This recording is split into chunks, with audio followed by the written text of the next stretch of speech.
એકદમ બજારમાં લારી પર મળે તેવી ક્રિસ્પી ચાઇનીઝ ભેલ આજે આપણે ઘરે બનાવીશું. સરળતાથી બનાવીશું, ફટાફટ બની જાય છે, બિલકુલ વાર નથી લાગતી. તો ઇન્ગ્રીડિયન્ટ્સ તમે નોટ કરી લેજો.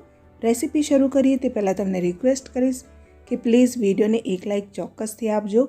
જ્યારે પણ તમે વિડીયોને લાઇક આપો છો ને ત્યારે માર્કેટ જેવી લારી જેવી રેસીપી તમારી માટે લાવવાનો અમારો પ્રોત્સાહન ઘણો વધતો હોય છે.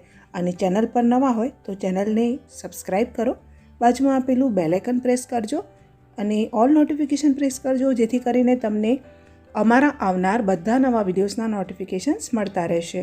તો સૌપ્રથમ આપણે અહીંયા ફ્રાઈડ ક્રિસ્પી નૂડલ્સ તૈયાર કરી લઈએ. તો પહેલાં આપણે નૂડલ્સને બોઇલ કરવાના છે.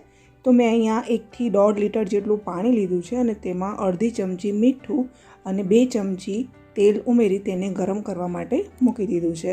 અને તેની અંદર હવે આપણે 2 પેકેટ નૂડલ્સના ઉમેરીશું.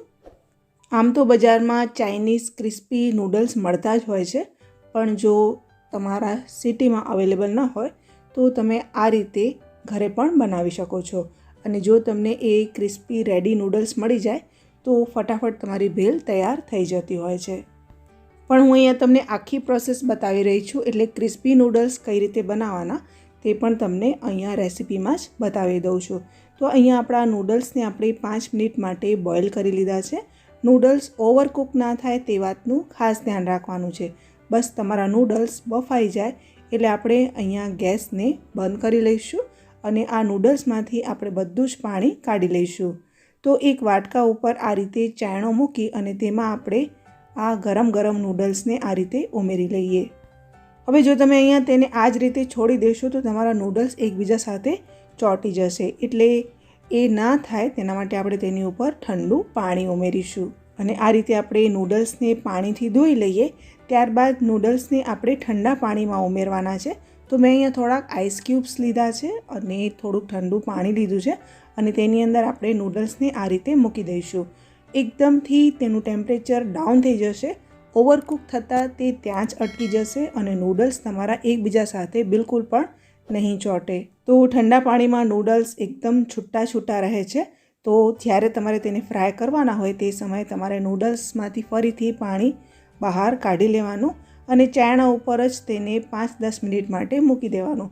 બધું પાણી નીકળી જાય ત્યારબાદ નૂડલ્સને એક મોટા વાસણમાં લઈ લઈએ અને ત્યારબાદ આપણે તેની ઉપર 2 થી 3 ટેબલ સ્પૂન જેટલો કોર્નફ્લાવર ઉમેરીશું અને કોર્નફ્લાવરને આપણે આ રીતે મિક્સ કરી લઈએ. તમે કોર્નફ્લોરની જગ્યાએ ચોખાનો લોટ અથવા થોડાક મેદાનો ઉપયોગ પણ કરી શકો છો. કોર્નફ્લોરથી નૂડલ્સ ફટાફટ અને એકદમ સરસ ક્રિસ્પી બનતા હોય છે, એટલે મેં કોર્નફ્લોરનો ઉપયોગ કર્યો છે. અહીંયા મેં તેલને પહેલેથી જ ગરમ કરી લીધું હતું અને ગરમ તેલમાં આપણે આ કોર્નફ્લોરવાળા નૂડલ્સ ઉમેરીશું. મીડિયમ ફ્લેમ ઉપર આપણે આપણા આ નૂડલ્સ ક્રિસ્પી થાય ત્યાં સુધી ફ્રાય કરી લઈશું.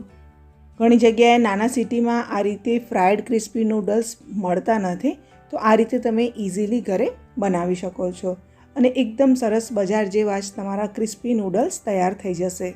તો નૂડલ્સ એકદમ ક્રિસ્પી થઈ જાય એટલે આપણે તેને એક પ્લેટમાં કાઢી લઈશું અને એ જ રીતે બાકીના નૂડલ્સને પણ ફ્રાય કરી લઈશું. આ રીતે ફ્રાય કરેલા નૂડલ્સને તમે 15-20 દિવસ સુધી એક એરટાઇટ ડબ્બામાં સ્ટોર પણ કરી શકો છો. હવે અહીંયા એકદમ ટેસ્ટી બજાર જેવા આપણે મંચુરિયન બોલ્સ પણ બનાવી લઈશું. તો તેના માટે 1 કપ એકદમ ઝીણું ચોપ કરેલું કોબી લેવાનું છે, અડધો કપ ઝીણું ચોપ કરેલું ફુલાવર લેવાનું છે અને અડધો કપ ઝીણું ચોપ કરેલું ગાજર ઉમેરીશું. ગાજર ના હોય તો તમે કોબી અને ફુલાવરના મંચુરિયન પણ બનાવી શકો છો. હવે આપણે તેની અંદર 1 ટીસ્પૂન મીઠું ઉમેરીશું અને તેને આપણે આ રીતે બરાબર મિક્સ કરી લઈએ. મીઠું ઉમેરવાથી શાકભાજી તેનું પાણી છોડવા લાગે છે અને મીઠું ઉમેર્યા બાદ આપણે તેને 1 મિનિટ માટે આ જ રીતે છોડી દઈશું. થોડીક જ વારમાં શાકભાજી પાણી છોડવા લાગશે અને ત્યારબાદ આપણે તેમાંથી પાણી નીચોવી લેવાનું છે. તો પાણીને સ્ક્વીઝ કરવા માટે અહીંયા મેં એક બિલકુલ પતલો રૂમાલ લીધો છે અને તેમાં આપણે આ ચોપ કરેલા શાકભાજી ઉમેરી અને તેને આ રીતે સ્ક્વીઝ કરી લઈએ. તો ઘણું બધું પાણી આ રીતે નીકળી જશે અને પાણી કાઢવું ખૂબ જ જરૂરી છે. તમે પાણી આ રીતે કાઢી લેશો તો જ તમારા મંચુરિયન બોલ્સ બજાર જેવા બનશે અને એકદમ સરસ કડક રહેશે. હવે ફ્રેન્ડ્સ, પાણી કાઢી વેજીટેબલ્સને આપણે એક મોટા બાઉલમાં ઉમેરીશું. તમે મંચુરિયન કઈ રીતે બનાવો છો તે મને કોમેન્ટ સેક્શનમાં ચોક્કસથી લખીને જણાવજો. તો વેજીટેબલ્સમાંથી પાણી કાઢી લીધું છે અને હવે આપણે તેમાં મસાલા ઉમેરીએ. તો 2 ચમચી આપણે તેમાં આદું, મરચાં અને લસણની પેસ્ટ ઉમેરીશું. લસણ તમે લીલું પણ લઈ શકો છો, સૂકું પણ લઈ શકો છો. અને ત્યારબાદ આપણે તેમાં થોડાક લીલા ધાણા ઉમેરીશું અને 1/4 કપ આપણે તેમાં મેદો ઉમેરીશું અને તેને આપણે બરાબર આ રીતે મિક્સ કરી લેવાનું છે. મેદો ઉમેરવાથી એકદમ સરસ તેનું બાઇન્ડિંગ થઈ જશે અને લોટ જેવું તે તૈયાર થશે. જરૂર પડે તો તમે 1-2 ચમચી મેદો વધારે પણ ઉમેરી શકો છો. તો એકદમ લોટ જેવું આ મિશ્રણ તૈયાર કરવાનું છે. આ મિશ્રણ ઢીલું ના હોવું જોઈએ વધારે, નહીં તો તમારા મંચુરિયન બોલ્સ કડક નહીં રહે અને તે એકદમ ઢીલા પોચા બનશે. હવે આમાંથી આપણે મંચુરિયન બોલ્સ બનાવી લઈએ. તો બિલકુલ નાની સાઇઝના મંચુરિયન બોલ્સ આ રીતે તૈયાર કરી લેવાના છે. તો મેં બધા જ મંચુરિયન બોલ્સ આ રીતે બનાવી લીધા છે. તો ભેલ માટે આટલા મંચુરિયન બોલ્સ ઇનફ છે. જો તમારે વધારે બનાવવા હોય તો તમે વધારે ક્વોન્ટિટીમાં બનાવી શકો છો. તેલને ગરમ કરી તેમાં આપણે આ મંચુરિયન બોલને ફ્રાય કરી લેવાનું છે અને મીડિયમ ફ્લેમ ઉપર જ આપણે તેને ફ્રાય કરીશું. મંચુરિયનનો કલર ગોલ્ડન બ્રાઉન થાય ત્યાં સુધી આપણે તેને ફ્રાય કરવાના છે. વચ્ચે આપણે તેને આ રીતે ચલાવતા રહીશું જેથી કરીને બધી બાજુએથી એક સરખા તે ફ્રાય થઈ જાય. તો ફ્રેન્ડ્સ, આ વિડીયો માટે એક લાઇક ચોક્કસથી આપજો, કારણ કે આ રેસિપીની અંદર તમને ક્રિસ્પી નૂડલ્સ, મંચુરિયન બોલ્સ અને ચાઇનીઝ ભેલ એમ 3 રેસિપી જાણવા મળી રહી છે. તો અહીંયા મંચુરિયન બોલ્સ જે છે તે તૈયાર છે અને એકદમ સરસ ગોલ્ડન બ્રાઉન કલરના મેં તેને ફ્રાય કરી લીધા છે. પ્લેટમાં કાઢી લઈશું અને બાકીના મંચુરિયન બોલ્સને પણ આપણે એ જ રીતે ફ્રાય કરી લેવાના છે. હવે એક આપણે મોટી કઢાઈ લઈએ અને તેમાં આપણે 3 ચમચી જેટલું તેલ ઉમેરીશું. તેલ ગરમ થાય એટલે આપણે તેની અંદર અડધા કપ જેટલી ગ્રેટ કરેલી કોબી ઉમેરીશું અને ત્યારબાદ આપણે તેમાં લાંબુ સમારેલું કેપ્સિકમ ઉમેરીશું. તો કેપ્સિકમ એકદમ આ રીતે લાંબુ સમારીને ઉમેરવાનું છે. જે રીતે આપણે ગ્રેટ કરતા હોઈએ તે રીતે તેને લાંબુ સમારીને લેવાનું છે. અને ત્યારબાદ 2 ડુંગળી લેવાની છે, તેને સ્લાઇસ કરીને ઉમેરવાની છે અને ત્યારબાદ આપણે તેમાં છીણ કરેલું ગાજર ઉમેરીશું. તો અડધા કપ જેટલું છીણેલું ગાજર ઉમેરવાનું છે અને આદું, મરચાં અને લસણની પેસ્ટ એ આપણે 2 ચમચી જેટલું ઉમેરીશું અને બધું જ હવે આપણે 1 થી 2 મિનિટ માટે સાંતળી લેવાનું છે. વધારે વાર સુધી નથી સાંતળવાનું, કારણ કે આપણે ભેલ બનાવી રહ્યા છીએ તો શાકભાજી થોડા ક્રિસ્પી રહે તો વધારે મજા આવશે. બસ 1-2 મિનિટ માટે તેને સાંતળી લઈએ. ત્યારબાદ આપણે તેમાં 1 ચમચી સોયા સોસ ઉમેરીશું અને 2 ચમચી આપણે તેમાં રેડ ચીલી સોસ ઉમેરીશું. રેડ ચીલી સોસ તમે તમારા ટેસ્ટ પ્રમાણે વધારે કે ઓછું ઉમેરી શકો છો. લીલા મરચાંની પેસ્ટ પણ આપણે પહેલાં ઉમેરેલી છે. ત્યારબાદ આપણે તેમાં 2 ચમચી ટોમેટો કેચઅપ ઉમેરીશું અને 2 ચમચી આપણે તેમાં સેઝવાન સોસ ઉમેરીશું.